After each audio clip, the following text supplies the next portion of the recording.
How to put the NGO link on Facebook Story iPhone. Hello everyone. In this video, I will show you how to put the NGO link on Facebook Story on iPhone. First of all, open up the NGO app. Then click to copy the link from here. After that, tap on the share button. It will show you how to add the link to your story. Then keep pressing the next button until it shows you the button through which you can share the link on Instagram. Now tap the share on Instagram's button. It will take you to your Instagram story. From your story, tap on the sticker icon from top and click on link from here. Then paste the NGO link you copied earlier and tap to done. Now adjust your link on the story and then hit the arrow to share your story. Tap on share.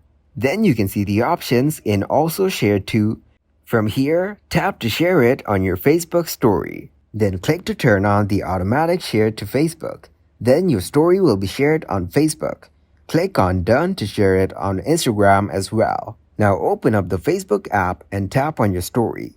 Here you can see that NGO link is added on your Facebook story. Thank you guys for watching this video. Hope you got some value. Make sure to like the video and subscribe to the channel to get notified for new videos. See you in the next one.